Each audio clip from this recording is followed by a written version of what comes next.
Hello and welcome to the Bearded Math Man's YouTube channel. Hey, in this video, what we're going to be talking about is function arithmetic. That's right, we're talking about add, subtract, multiply, and divide functions. So, as with other functions, the notation is probably the trickiest thing.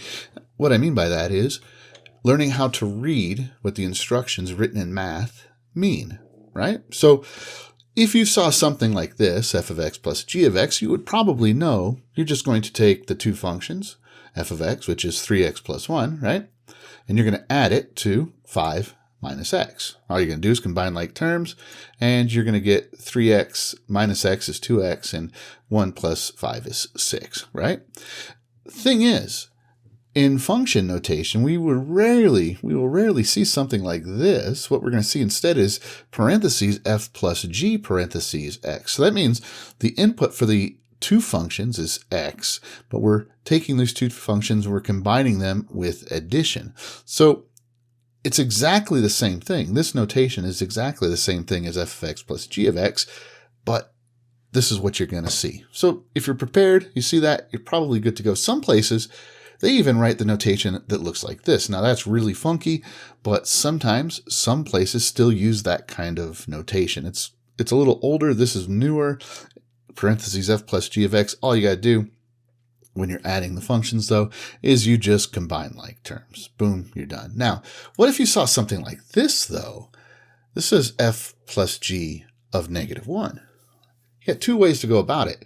You could, if you wanted, you could plug negative 1 into each function. So like, for example, you're going to plug negative 1 into f, because whatever is here, that's the input. Like f plus g of x, x is the input for both functions. Now, negative 1 is the input for both functions. So you could take that negative 1 and plug it into both functions. If you plug it into f, you get negative 2. Plug it into g, you get 6. And then you could add those two numbers together, right? Negative 2 plus 6 is 4. So f plus g of negative 1 is equal to 4. So you could do it separately as each function, or because we just added the two functions together and you saw that it was 2x plus 6, you could just plug negative 1 into that, you see? So since you know that f plus g of x is 2x plus 6, and we're being asked what is f plus g of negative 1, you could just plug negative 1 into here. So 2 times negative 1 is negative 2 plus 6 is 4. Sometimes this way is easier. Sometimes the first way I showed you is easier. It really depends on the situation, depends on what work you've already done, but be familiar with both. You can do it either way for addition, subtraction, multiplication, or division. Doesn't matter. Let's move on to subtraction, shall we? If you're being asked to subtract, well, just like with regular arithmetic, the order when you're subtracting matters. 5 minus 3 is not the same as 3 minus 5. With addition and multiplication, you have the commutative property. You can change the order. The outcome, the total value doesn't change. But with subtraction and division, it absolutely does. So order absolutely matters with subtraction. So let's say, here's what the notation is going to look like. It's going to be f minus g of x, or g minus f of x. Those are totally different than one another. The order matters. You're going to write the f first, and you're going to use parentheses to write minus g. You need the parentheses. The parentheses will keep you out of trouble. Whereas here, g goes first. G is f, or 5 minus x, and then we're going to subtract the function f, which is 3x plus 1. If you don't use parentheses, it's going to be totally wrong. You're going to get this or this, and those are totally different. So f minus g, if you don't use parentheses, it looks like 3x plus 1 minus 5 minus x. There's no distributing going on here. But here there is. You're subtracting the entire function, so you have to distribute. When you distribute that negative, you get negative 5 plus x. Over here, when you distribute the negative, the 5 minus x stays the same, but you have minus 3x minus 1. After you distribute, you combine like terms, boom, you're done. You see? Now, if you didn't have those parentheses, well, then you'd be in some trouble. You see, 3x minus x is 2x. This is 4x minus 4. This is correct. This is wrong. Same here. Same exact problem. If you don't have the parentheses, you're going to be in trouble. So for subtraction, you set up the difference. Whatever function is listed first goes first. You use parentheses. You put the second function in the parentheses, distribute the negative, combine like terms, you're done. Let's move on to multiplication now. Multiplication, Well, depending on what you know about polynomials, multiplication can be a little tricky. So we're going to assume you don't know how to distribute binomials together. So we're just going to use a monomial, like 2x, that's one term, and a binomial, which is two terms, 7x minus 4.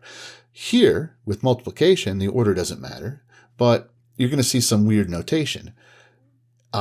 You could see this, f of x times g of x, right? But a lot of the time, you're going to see something like this, f, and then that dot in the middle, g. So that's f times g of x. So this means the function f times the function g.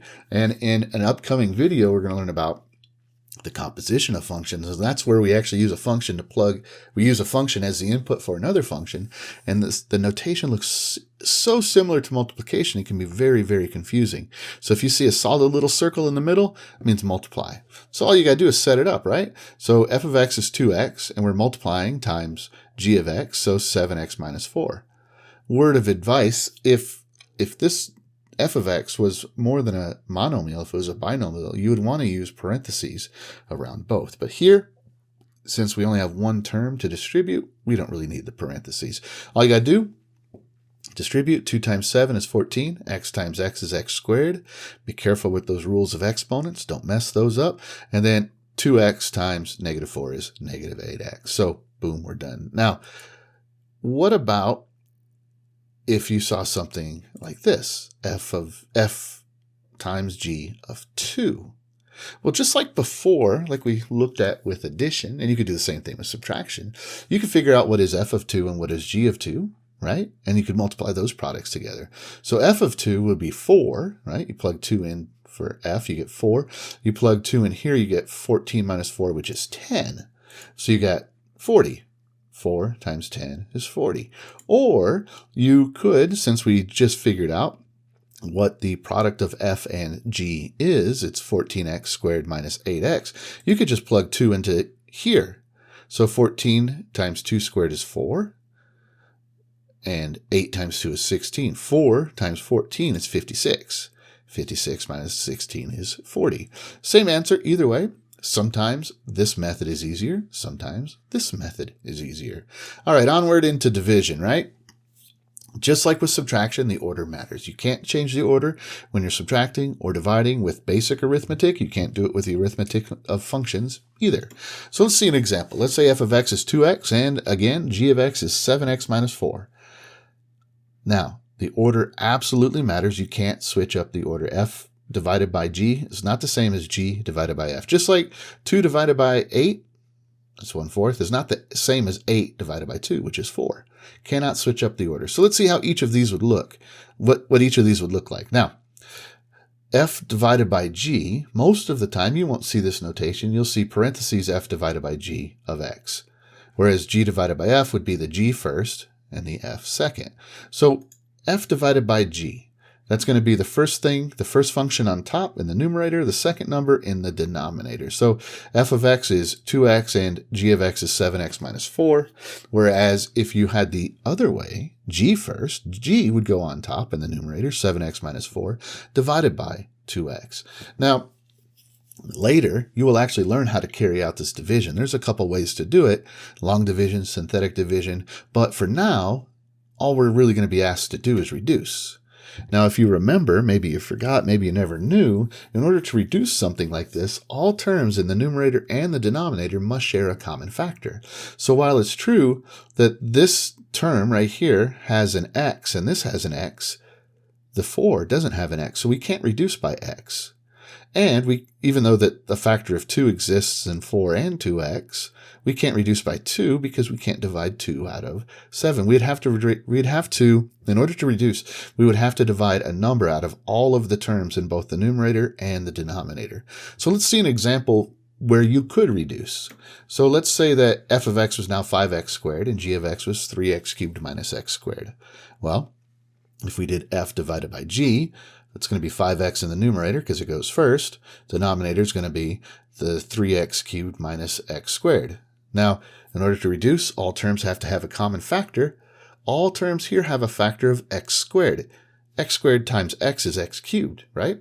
And 5 times x squared is 5x squared. And 3 times x squared times x would be 3x cubed. And of course, that's x squared right there. So they all have a factor of x squared. So if we divided x squared out, we'd have 5, right? And we'd have 3x and then minus 1. So I hope this has been helpful. If you have questions, comments, likes, concerns, gripes, concerns, whatever, leave them in a comment down below. I'd love to hear from you. I will put a link in the description below that will give you some information on some information on the topics we covered today, including these practice problems. You can go to my website, thebeardedmathman.com, for lots of other lessons and examples. Anyway, I hope it's been a helpful video. Please give it a like, share it on social media, subscribe. What's there to lose? It's free. Until next time, I hope you had a great day.